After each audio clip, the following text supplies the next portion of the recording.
2 એક હતા દલા તરવાડી, તેમના પત્નીને રીંગણા બહુ ભાવે. એકવાર દલા તરવાડીના પત્નીએ એમને કહ્યું કે તરવાડી રે તરવાડી.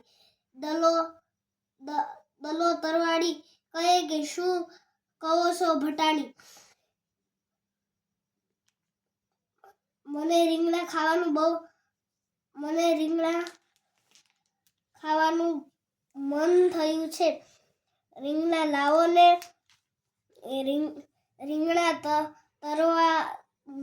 તરવાડી કહે ઠીક. તરવાડી તો પછી હાથમાં ખોખરી લાકડી લઈને ઠુચુક ચાલ્યા. નદી કાંઠે એક વાડી હતી. વાડી પર એ વખતે કોઈ નહોતું. દલા તરવાડીએ